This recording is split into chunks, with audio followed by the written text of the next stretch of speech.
Welcome to the Tetra Health and Performance Podcast. Today we're talking functional training, the all-powerful functional training. This is going to be an interesting one to dive into. James, what is functional training? No one knows what it means, but it's provocative. It gets the people going. It's a buzzword, right? It's juicy and you're interested as soon as you hear it. So that's a Blades of Glory quote if you don't know that. And then cue Jay-Z to come in and have his song afterwards. But yeah, like the quote's good, right? It kind of explains the point that the word, what is functional training? Well, we researched what is functional training. And we obviously have our own beliefs of what functional training is, but we'll get into that a little bit more in a bit. And functional training is really not easy to put your finger on it. And you can kind of see that by searches, right? Like you write it into Google and you get all these gyms that kind of claim to be functional training. You'll get searches that say, like a Wikipedia, for example, says functional training is a classification of exercise which involves training the body for activities performed in daily life. Well, yeah, like maybe. And then ChatGPT says functional training is a type of exercise that focuses on improving and enhancing the body's ability to perform everyday movements and activities. The goal of functional training is to improve the overall functionality of the body. Yeah, I love that. Rather than simply focusing on building muscle or increasing endurance. And I think that's really interesting as well, because then they go off to like explain what they think functional is. It's like, hey, it's squatting, it's bending, it's lifting, it's twisting. Well, so it's moving. And then these exercises may use free weights, resistance bands. And I find it funny how resistance bands instantly always go there, right? They just, oh, that's functional, that's a resistance band. Body weight exercises. And I also find that funny how body weight exercises always so quickly go there as well. But we'll get into that a little bit more. And then it says they often engage multiple muscle groups. And if you look into functional training as a thing, everyone seems to think that it has to be these kind of compounded exercises. And then they say they build balance, stability, flexibility, coordination, and as well as that, they build strength and endurance. Then it's about like functionality is often used by athletes, fitness enthusiasts, physical therapists, as it can help improve performance and prevent injury. Well, that's kind of on the fence with that one. All the things that can prevent injury are many and few. Additional functional training can be modified to meet the needs of individuals. I like this one. Functional training can be modified to meet the needs of individuals with different fitness levels and abilities, making it a versatile and effective form of exercise. That's probably my favorite line, that bottom line. It bring it home pretty strong. Like perception is often intertwined with reality, right? So if we say something is the way this is and it's said enough and enough people say it, it becomes the mainstream popular belief of that's what it is. And that's really where I think the term functional training has been hijacked. There's been a lot of ways it's been watered down and twisted and played with to be what it is perceived at the moment. I think if you hear someone say, I do functional training, a lot of that stuff that James just said, you kind of intertwine it. You're thinking they're using kettlebells, they're bands, there's constant compound movements. It's all these kind of things that you paint straight away. And for what reason? Is that truly functional? That's something we'll explore, but big question mark. And because functional training is such a hard question to ask, it's actually kind of better to go when I can't find the answer to a question like that, then I'll normally ask the opposite question. I'll say, what is not functional training? And when you look up to see what is not functional training, obviously me and Mitch, again, we have our own kind of beliefs on what we believe to not be functional training, which I'd say is kind of hard in some levels to find any training that's not functional to some level.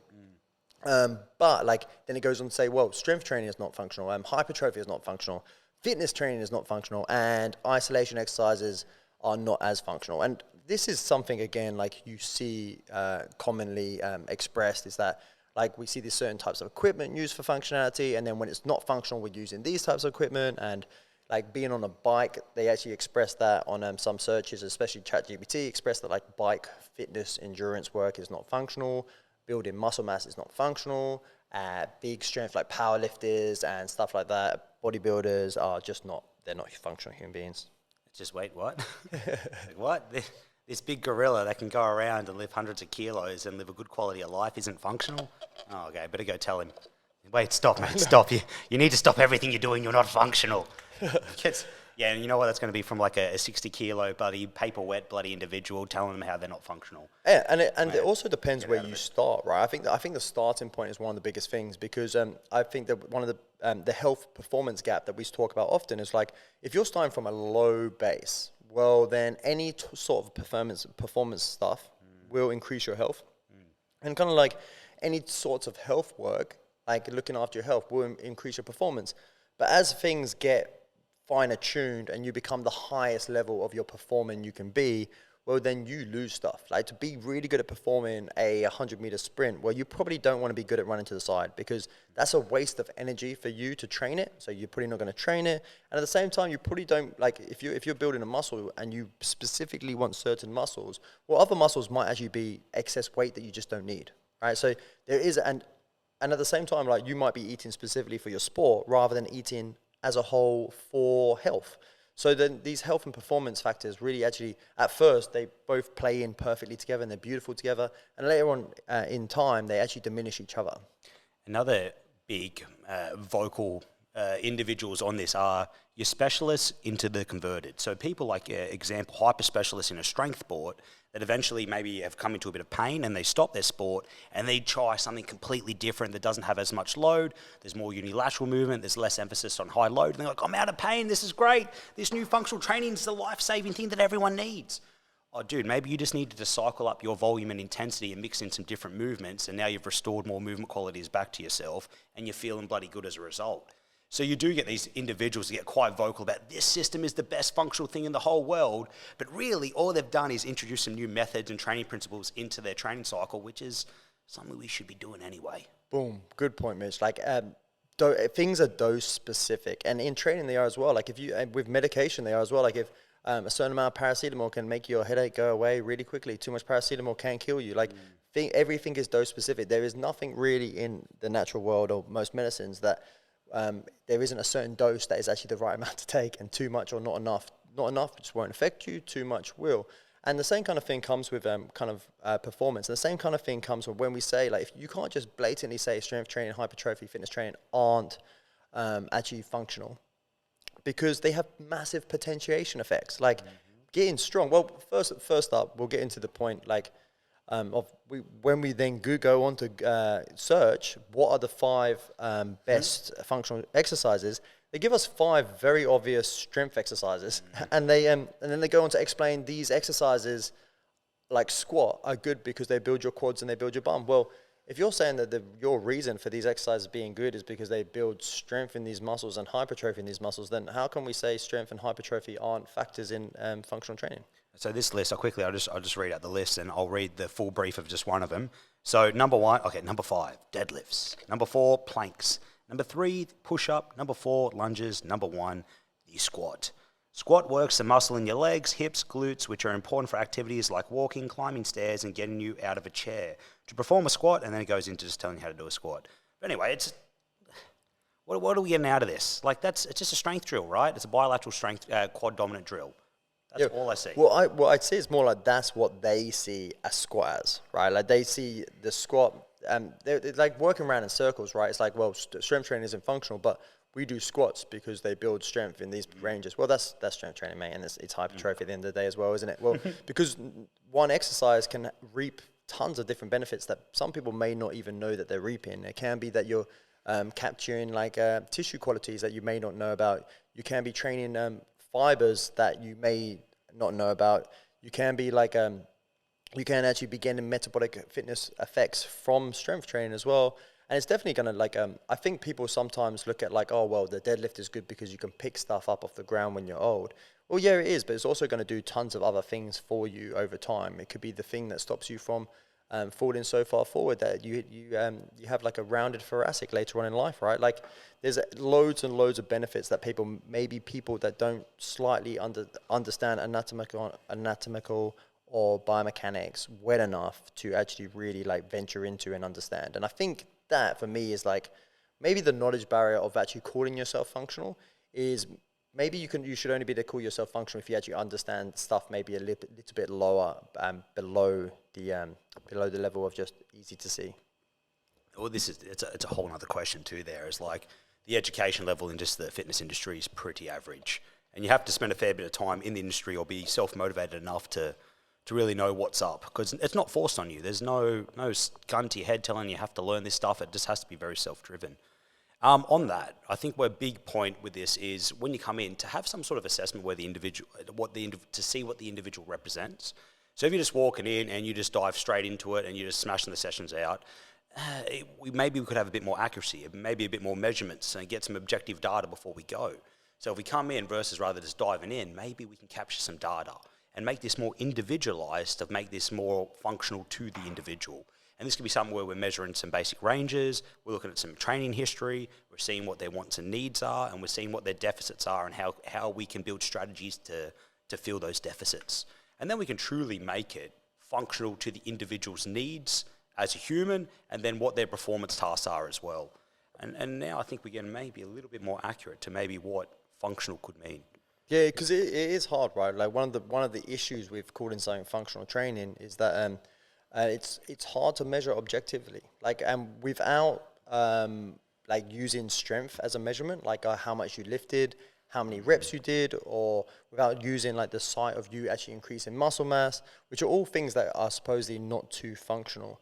Well, and the idea is like there can be obviously objective measures, and like Mitch said, they're like a screening where you actually ask someone like, how are you feeling right now, and maybe many questions that are kind of based on subjectivity of how they feel, and then later on after 3 months time asking them again like, how do you feel after doing these 3 months? And if they do feel like, oh, actually I move better, and so on and so forth, then you're like, okay, well, we are capturing this person's subjective feelings towards how they move, and that bingo, like that's pretty much what we want to do. But we can make movement a little bit more objective as well, and it's something that we do here as well, where we capture these certain tests. Like we capture these kind of passive active tests. So we might film you doing a toe touch, we might film you doing a squat, and kind of the toe touch and the squat are amazing exercises to see how the pelvis and the rib cages are operating in the person, right? And it can be a really good insight to how they subjectively feel with their movement anyway. And then we might capture something like lying on the ground, see how your shoulders move and see how your rotation is. And again, like if we're actually getting this objective data, obviously there's reasons why this can be useful and can sometimes useless. But when we are capturing this objective data, then we can kind of be like, okay, well, in 3 months' time, let's remeasure these numbers and let's see if you have improved that way. And I would say that would be on the highish levels of functional, right? Capturing ranges of motion that make us human beings. In addition to that, getting stronger and fitter at the same time. Yeah. Now, I'm finding this a hard argument to come against to say that's not functional. We're getting more relative movement, both in a passive and active setting. We're increasing our output against resistance, and we're improving energy systems at the same time. I feel it sounds like we're starting to build a better human. Yeah, exactly. And at a low level of entry, these kind of like these strength training, this hypertrophy training, this fitness training is going to have massive potentiation to everything, right? Like we said, like when you get into these high levels of performance, well, sometimes you don't want to mess with stuff because this level's a high level performer, but most general population are going to want these kind of design programs to make sure they are stronger, which is going to affect their hypertrophy, which is going to affect their ability to lift stuff up in their day-to-day life, or probably perform their sport better at first. And then maybe over time, there may be a diminishing return on these things. But I think that diminishing return normally comes pretty late over time. And you know what? When it gets close to that, we just change it into a little bit more specificity to the individual. And we can get that extra bit of squeeze out of them to get that extra bit of adaptation. But again, like most populations and a high percentage of the population are going to need the same things. You're going to need to put on a bit of muscle, maybe increase a bit more range and get a bit fitter. And even in the top tier, what they do is the furthest away from their sport, they have like a general loading phase where they actually just learn, like they add general movement into, like Mitch said earlier, it's like we've experienced ourselves with strongmen and other kind of power lifters and bodybuilders. It's like when you give them some unilateral work or some different exercise they're not used to, their pain dissipates. Yeah. And they're like, oh, wow, that's amazing. And then closer to maybe their actual performance, then they actually get these more specific phases where they actually do exactly what they're going to be doing, and more like that stuff that is actually going to potentiate that even to a higher level. Well, this was a few years ago. When did we train Jacob? That was like 2018? Yep. Yeah, it was in New South Wales. He was top 3, never actually won it. Very strong boy, talented man, but very hyper-specialised, and had seen a few people to help him out. But honestly, that's all we ended up doing. We added some new ranges, we took down some stimulus, and didn't change a crazy amount. We just introduced some new positions, more unilateral drills. We did some dynamic work so we could still keep his movement quality alive without like crushing him from like a compression standpoint. And guess what? The guy felt better, and he felt so good, and he could then load into a strength phase afterwards. One New South Wales man for the first time in his strongman career. Like, how cool is that? Yeah, That's amazing. And then like the cool thing for me is like not experiencing pain is like your perception of fatigue and the amount your central nervous system is going to let you explode is just such a big win sometimes for some people. It's like the actual that confidence too, man. Well, that's it. The Yeah, 100%. The confidence in being like I feel strong in my body and I can. And with strongmen especially, it's kind of the ability they have to be able to unleash everything they have, and you do not want any kind of funnels in the body or linchpins that are going to like knock you down. You want to be just able to unleash every little bit of strength in that very short amount of time. Well, there's a decent argument to the whole specificity thing for functional training. We had to go quite outside that and find quite a different solution to be specified to the individual to give him a better outcome. Yeah, and so just off that for a second, just going into like what we think is wrong with functional training as well is the fact that it is a buzzword. I got a little quote here, and it's Mitch, do the voice. Oh God, okay. Yeah, so Mitch does his voice very well, and you'll recognize it straight away. Is that good? I feel like waking out. Okay, character coming into it. All right, I'm Batman. I'm a bad character. Theoretically, no, that was really good. That's really good. Just go again. You got it. Theatricality and deception are powerful agents to the uninitiated. That was horrible. I'm so sorry. That was so much better just briefly ago. Oh God, I apologize so much. You got red, Mitch. So the idea of that is theatricality and deception are powerful agents to the uninitiated, and we're kind of like what we're kind of getting across here is in the industry. It's just a buzzword. It's smoke and mirrors the word, right? And it can mean so many different things, and most people don't know what it means. And for those that haven't actually done anything kind of functional or been involved in kind of athletic training, it's a powerful like sell to, and they would be the people that you'd call the uninitiated. And this is hard. It's only when you have partial knowledge on a topic. It's all you know, and you're like, oh, that I kind of resonate with that. That's super cool. That must be what I need. And like some other buzzwords that generally go along with functional training is like posture, and I know you might see a couple of like movements that like look a little bit out there, like a kettlebell swing or a Turkish get up or thrusters or these type of positions. You're like, oh, that looks like it's functional. That looks like it's good for my movement. And no blame on the individual. Like you only know what you know, but they're taking advantage of that limited knowledge and they're using that association with what you do know and using that as a sales point. And again, it just sucks that that's the barrier of entry is you need to know more to go, oh, this is kind of bullshit. This is just smoke and mirrors. They're playing me. And what I love about that is kind of like it's as an analogy, like if if you're doing like bad things with your diet, like you're not looking after yourself, you're eating rubbish food, one supplement is very rarely ever going to help things, right, to any degree because it's too small. And then what you find is when functional training is mostly hyped up, it's hyped up in this kind of like, this one exercise is so functional that it's going to change your life. But that's a real small lens like view of things. And we need to have a really large lens because dose is going to be really, really important. If you are trying to create quality movement in your body, then you're going to have a certain dose of the very specific movements that you want with very minimum interference that take you out of that position. And it's going to take it's going to take time, right? And there's not really any one exercise, and you definitely can't have this kind of one size fits all approach with functionality. There's going to be more of a point where like the individual is going to have the exercise adapted to them, or the exercise is going to have to be designed for that individual. Yeah. And that takes what we just said earlier, getting that person in most likely a one-on-one setting and capturing data from them, their history, what they do and don't represent, and building a plan to success. And that might take some trial and error. It's not always get it right on the first time. Sometimes you play around, it doesn't work, but then you retest, you go again, you do it again until you get that specificity right. And then you can give that individual exactly what they need, and you can feed them the ranges or the movement or whatever strategy that's going to work for them to get success. Yeah, and the way the body changes, right, there's these two words or acronyms, and it's GAS and SAID. And GAS is the General Adaptation Syndrome. And it kind of stands for like when I feed someone into a certain type of exercise, then they will adapt to that type of exercise. And SAID, which I prefer over GAS quite a bit, I think it's kind of the modern day, more it's got more point to it. It's a specific adaptation to implied demand, right, which just means that if I give you a certain exercise, you will adapt specifically to the exercise that I give you. You would adapt to the volume, the amount of work that you've done. You will adapt to the weight. Yeah, your muscles will change. You will adapt to the kind of like the fitness qualities of that exercise or that movement as well. And when we're talking functionality, this stuff is even more important because there's going to be a lot of interference on the way. So we have to be quite specific. That's why we need a program that's designed to have some functional qualities in it. And we have to make sure that there's minimum interference with that as well.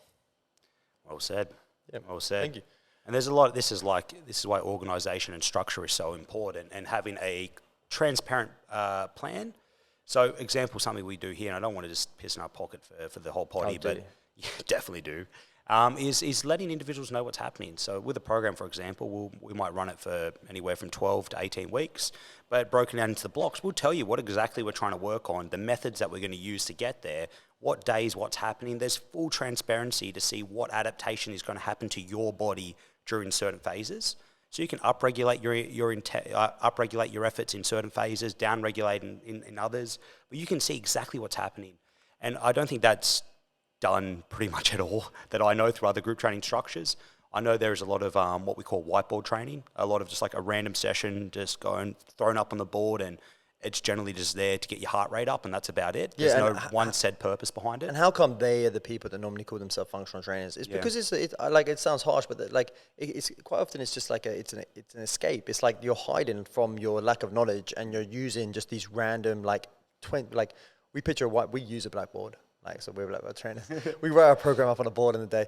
But for example, you will sometimes see, and today it happened a lot, right? I've got 3 people doing an exercise, and actually all 3 of them are doing a completely different exercise that suits them as an individual better.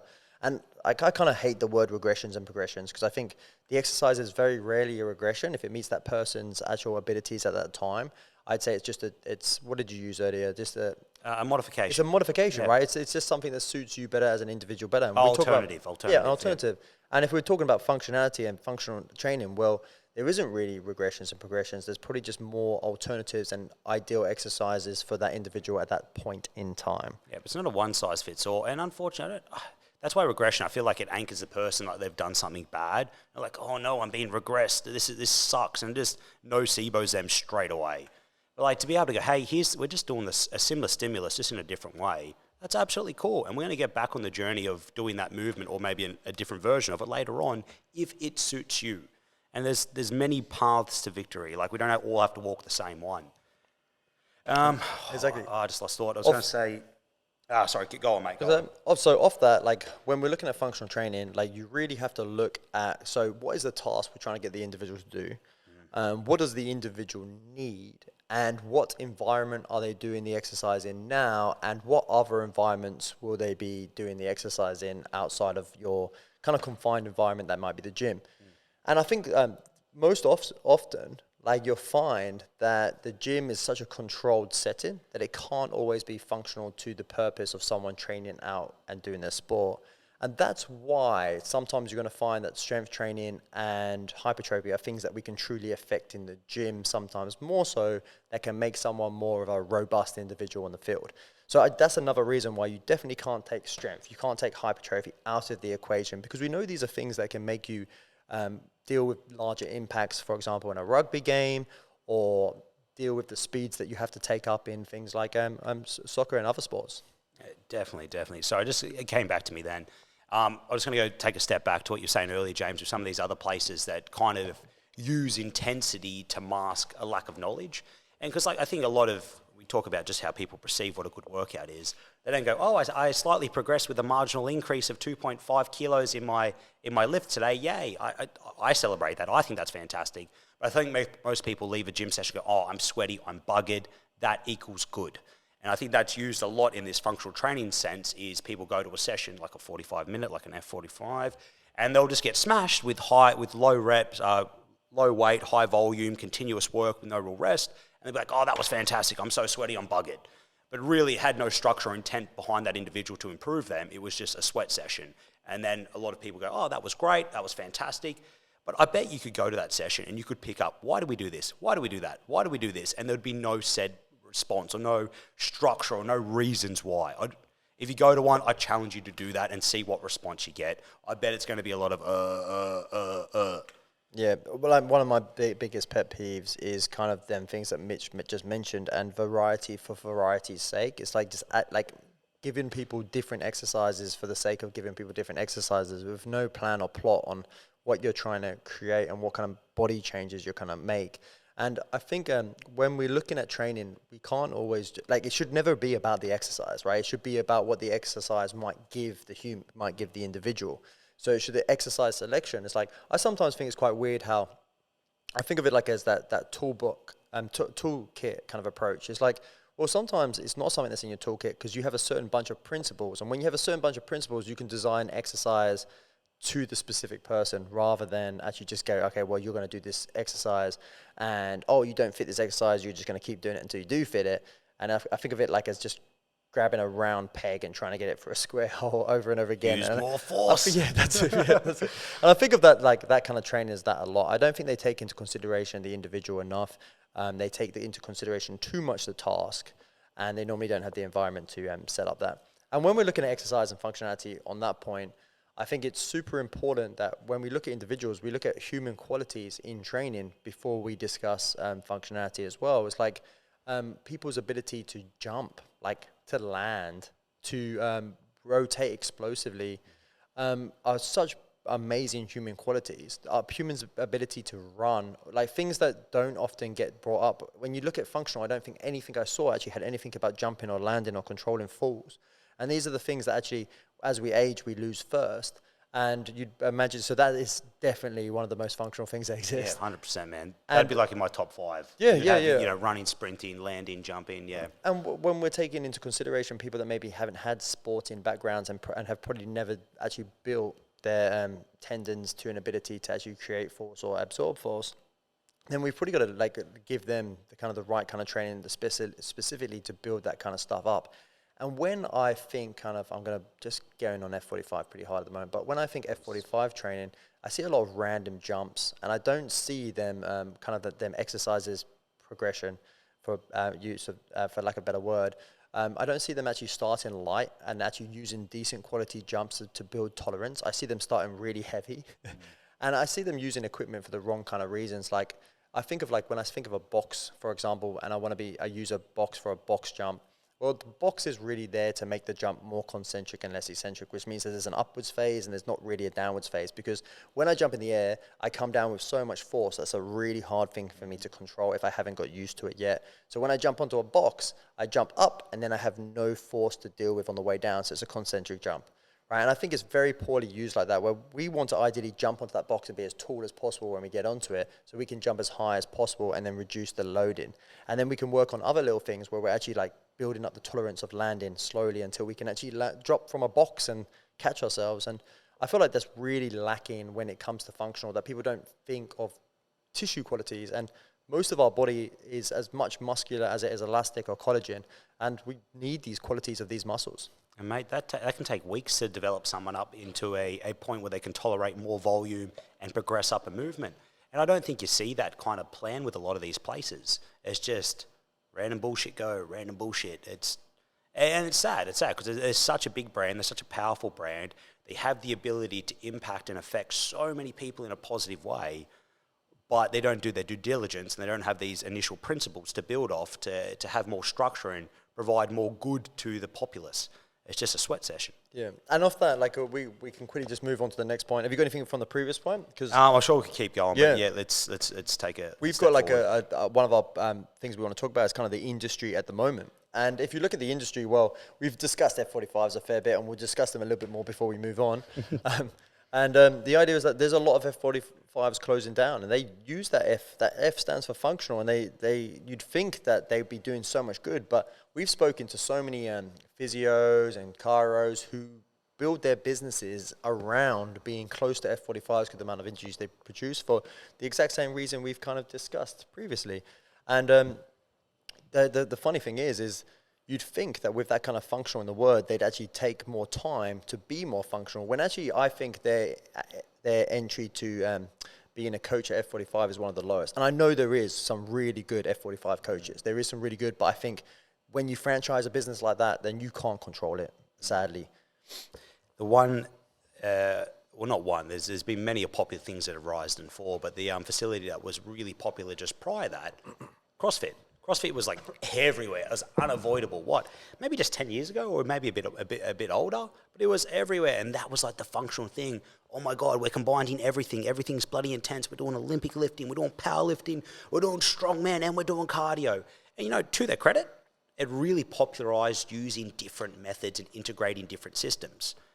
But there was no way to find alternative. Okay, and I'm going off rant, but to their fault, they fell because they weren't able to adapt to the everyday individual. They weren't be able to use these high-end methods and find alternate versions and alternate selections to people that just weren't ready for that stimulus. And that's where it got all of its injury thing, and CrossFit's dangerous and all that sort of stuff. And the CrossFit brand has taken a massive hit. And the ones that are still kicking around have had to really adapt. And they've really changed their marketing and have gone very different. Now they've become little functional gyms. And they've changed their branding by a substantial amount, just because of that, how people have perceived it over the last 10 to 15 years. You want to do the quote? You reckon? I'm not doing another bang quote. I butchered that one, and I feel really bad about it. But off that, with the CrossFit, is I previously had trained a couple of people who did CrossFit, and especially what they do is they were paying me to train, but on the side, their work were paying for them to do a CrossFit gym. And I trained one of these ladies was maybe, she was a little bit overweight. She was 125 kilos, and her aim was to actually lose weight. And CrossFit had, I was like, oh, what are you doing? And she's like, oh, my shoulder's really sore today. Can we not do anything with the shoulders? Can we do this? Blah, blah, blah. I was like, okay, yeah, cool, of course. And I was like, oh, so how come your shoulders come about her? And I haven't heard you mention anything like that before. And she said, well, I was doing handstand push-ups at CrossFit the other day. I was like, oh, okay, cool. Like, did they do anything to like deload you? And they were like, no, just did handstand push-ups. And I was like, oh my God. Like, and that's one of the things that CrossFit are kind of notorious for, even though they would be kind of considered functional maybe previously, and now most CrossFit gyms are just becoming functional gyms, right? That's their go-to for some reason. And it's funny how that's the biggest sell, the biggest word that you can use to inspire people's confidence in your training. And unfortunately, like, for that lady's experience, I'm sure it was a very positive environment. There's lots of, you can do it, just grit it out, just tough it. And like, there's a very time and place to be a cheerleader and give someone a pat on the back. It's more you're there as a problem solver. Okay, this lady's maybe has a lower strength base. There's a lot of excessive load here. She has had low entry into this movement. This doesn't sound like a good recipe. Maybe we could flip this lady over, sit her on her bum, and do a shoulder press with some heavier dumbbells and get a better stimulus here. Yeah. Like, I feel like being a problem solver rather than you can do it is kind of what a coach does. You're trying to find a solution to match the individual, even if it's not 100% specified to their exact perfect movement. You can still find something a little bit better, a little bit more responsible to get them a better response. I don't think there's any ever exercise that is absolutely the perfect exercise. I think it's very hard to come up with. There might be the best exercise that you can come up with at that time, that moment in time. Off that though, at the beginning I did say I don't think there's many exercises that aren't functional. Well, that definitely isn't functional for that lady. Poor thing. But like you said too, I think you said like a lot of people. I remember like when I did this, it was a functional movement screen. Like, you talk about functional, that's another watered down one. But it's years and years and years ago when like I thought, this is going to help out. Yeah, FMS. I remember talking to one of the physios there, and he's like, oh, blah, blah, blah. I've just started up this new facility out in Perth. You know, I've just started talking to all the CrossFit gyms. Like you said with the F45, that was a tactic many years ago. Go straight to the CrossFitters, build up a really good relationship, and just feed off the referrals. Because they're going to be there. They're definitely going to be there. Yeah, it happens. Injury does happen in exercise. It's always going to happen. But there needs to be a certain model that tries to limit as much as possible. And again, like if we are calling ourselves functional, and this is my next question I'm going to ask Mitch, and we're going to answer it together. It's like, are we a functional gym, Mitch? Wow, pondering. Okay, it's a toughie. It's a bit of a cheat because I want to give us a different name here. I like to think we're very much of a holistic gym. I know that's a bit of a cop out and not answering it directly, but I like to think we look at the human as a whole, and it's not just a movement mechanic lens. It's how can we improve this human from a sleep quality, from a nutrition quality, from a strength quality, for whatever it happens to be, and we can get more specified as it gets along. But we start off pretty generalized. And then we can get more specific as we work with that individual more and more and get to know their needs. So I do think we're functional, but I do hide behind the tag of like a holistic gym. Yeah, well, I think that's actually a fantastic answer. I think something that we do that's quite special here is that We Just hashtag bloody holistic gyms. We'll start that chain. We'll start the new movement. Make sure you still use functional. So functional. It's the buzzword. So like what something that we do differently here is we kind of have a good understanding of biomechanics to the degree where what happens is we're actually looking at movement and how movement affects someone, and then we have an understanding of why someone might not be able to perform a certain movement. And what really, really does help us is we look through it like a gait and a breathing lens. So these two things, gait, if you don't know what it is kind of the way that you locomote yourself, like the way that you walk.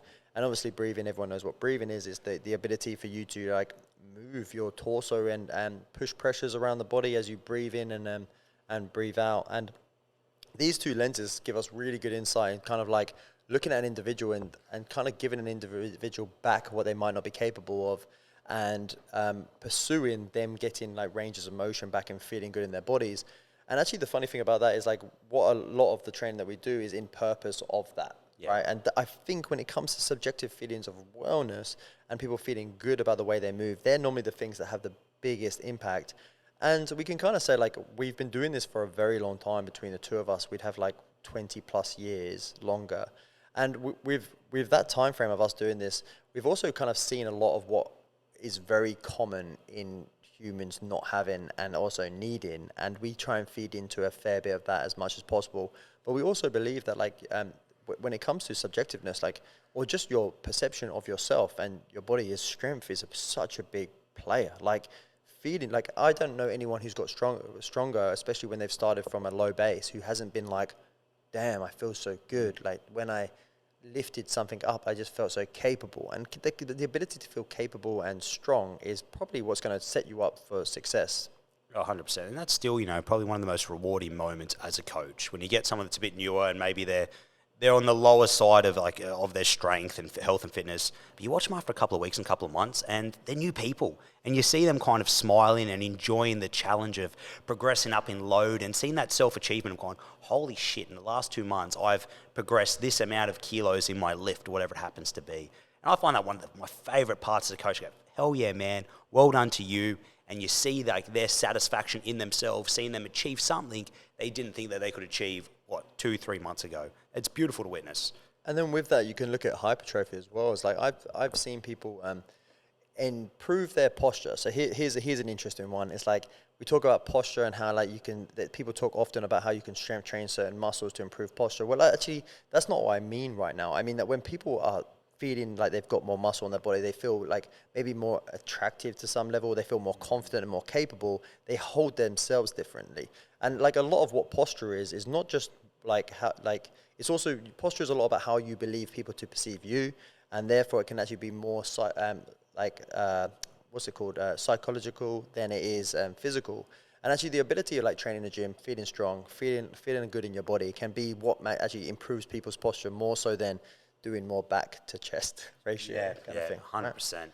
And then with that as well, as like we discussed earlier, like other things like people say that how it's not functional to do like just long stints on the bike. Well, actually, I'd say that one of the most functional things you can do is going for a walk or some light-based cardio to build up your fitness. Like we call it like zone 2 cardio and stuff, where you do like 20 minutes of nasal breathing cardio. Well, I'd say that's actually an extremely functional thing, because of what's actually happening systemically throughout your body when you do that stuff, like reducing stress, increasing fitness, so many things. And that's 100%. Like, remember we did look at that top 5 list when it was a very muscle-orientated lens?